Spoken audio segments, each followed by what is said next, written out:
Today my new book comes out, The Vegetable Grower's Handbook, and to celebrate it, I'm sharing 19 of my favourite vegetable gardening hacks for no-dig success, which kind of emulate a bit of what this book is about. It's packed full of practical and actionable tips on every single page, as well as longer-term strategies for you to have a really successful and enjoyable and productive garden. There's a link down below for you to order your copy today.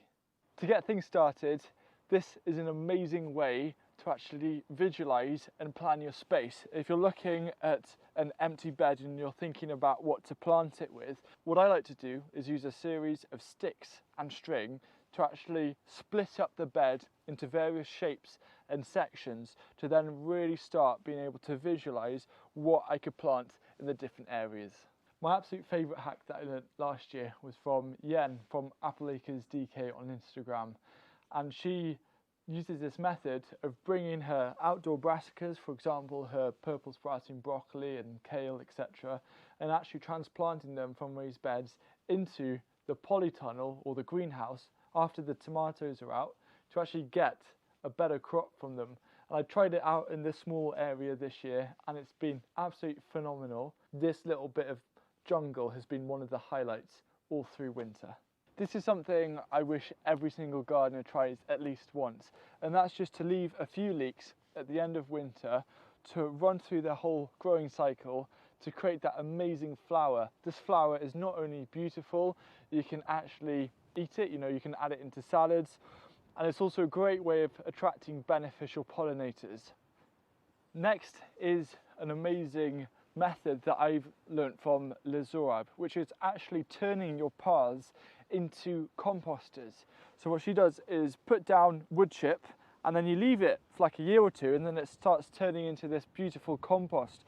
Then what you do is you can scoop it up and mulch your beds. You could also add to this, so you could mix in other ingredients, for example grass clippings and used coffee grounds to actually turn your paths into another productive area of the garden. Wigwams and other vertical trellises are lovely things to have in the garden, but as you can see they take up vital bed space, which is kind of a little bit annoying, especially for small gardens. So what I like to do actually is to create an archway over the top between two beds, making the most of the pathway. So what that does is it opens up more space in your raised beds to grow stuff, but you're also then turning your unproductive pathway into a place to grow your climbing crops. The next tip is something I picked up from Adam and Ad, and it's using wool packaging. This is wool packaging as a mulch. The reason why it works so well is actually slugs don't like to go over it. So if you're getting slug problems, you can actually use this as a way to help slug proof a lot of your seedlings. And the other thing is it's also a fantastic ingredient to put on your compost bin. Number 8 is an ode of yesterday's video, which is about 8 free ingredients to bulk out your compost bin.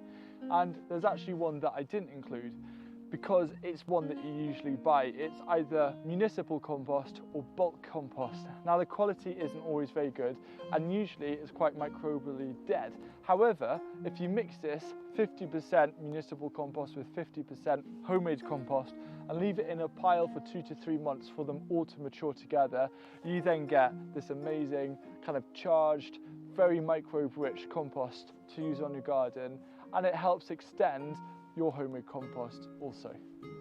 The next hack is something that I picked up from the paddies when visiting Lawson Park, and it's about angling the soil or the compost in your beds ever so slightly towards south. So instead of being straight on with the sun coming down, if you angle it, the sun's hitting it at a better angle, which means that your bed is going to warm up that extra bit more to help your seedlings.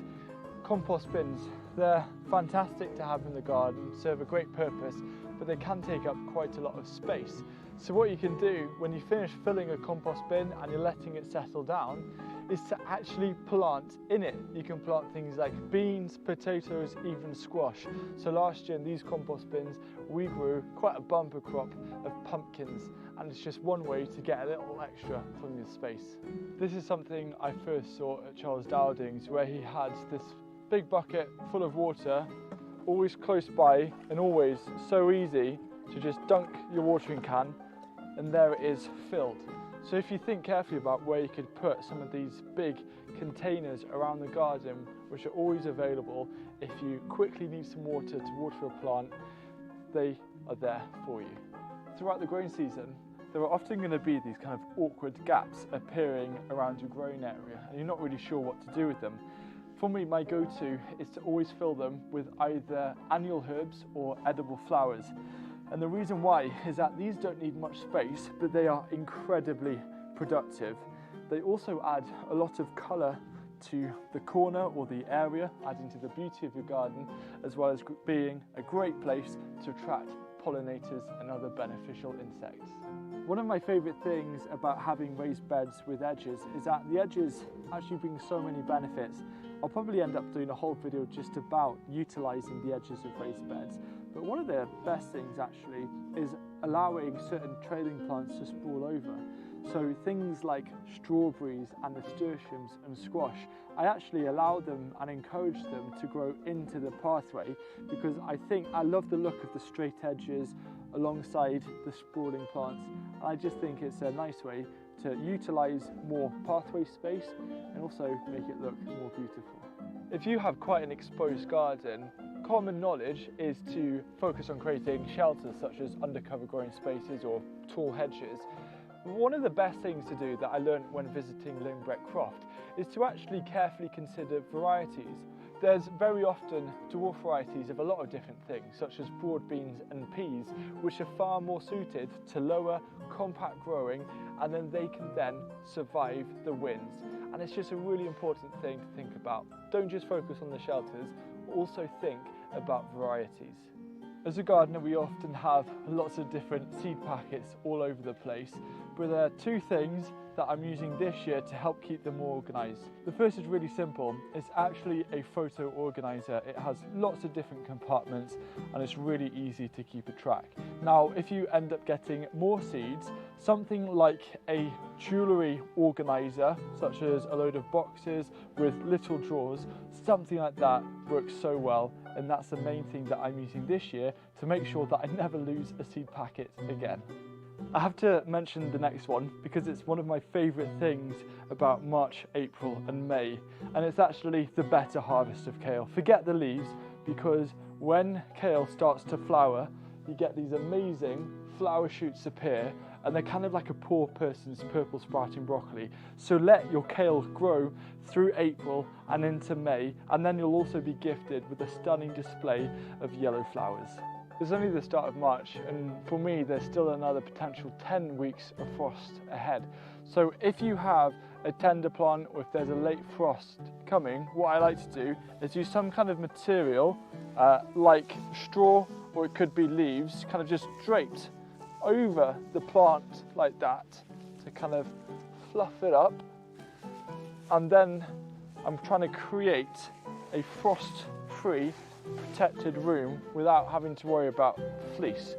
So coming from the back, making sure everything is scooped in like that, and then putting a rock over the top to secure it. That is now an ideal frost-free site, and then the next morning after the frost has all cleared, you can just remove it and your plant is going to be nice and healthy but not pressed down. Potatoes are something we all love, and it's worth growing because they taste so good homegrown, but they take up a lot of space and are also quite destructive to the soil, which is not always what we're aiming for when it comes to no-dig gardening. So what I do now as my new strategy is I'm basically growing 90% of my potatoes in containers, most of which are a blight-resistant variety, Sarpomiras, which I let die down and I leave them in the containers all through winter, and whenever I need some potatoes I just tip out a container and I've got potatoes ready. So that also saves a lot of storage space. This next hack has been so revolutionary, I just can't afford to not share it in this video as well, because it's something I learned watching James Prigioni's channel about Bill Mollison's method of helping seeds to germinate with a plank. And you're like, how on earth does that work? Well, what happens, especially for carrots or parsnips, is if you sow them and then they dry out, that really, really does affect germination. So by putting a plank after you've direct sown them, what you're doing is you're helping to retain all the evaporation to encourage really successful germination. Once the first seedlings start to appear, that's when you remove it and you've got a beautifully germinated row of seedlings. Now, because I love that method so much, whenever I direct sow anything, I use the plank method, whether it's beetroot or lettuce, just because it gives me the peace of mind and the guarantee of a really, really successful germination rate. I don't know about you, but my dream would be to have a walled garden. What a fantastic growing space it is. However, we can't all have a walled garden, so what we're doing here in this garden to compensate is using trellising around all of the areas to create a walled garden effect on a budget. You can even make your own trellising. It's a fantastic sun trap, and you can also start considering using trellising within your garden to create little sun traps, little kind of pockets of warmth to grow more food, to have more fun, to add more diversity and structure to your space. I just think it's something that's worth thinking about to implement this year. So there are 19 hacks and tips to really help your vegetable garden become really abundant this year. And if you want loads more tips just like that, this book is out today, is absolutely full of them. And if my channel has been any help and if you want to support it, it would mean the world to me if you could grab a copy, mostly because I'd actually really love to hear your thoughts about it and how it's helped you and your gardening journey.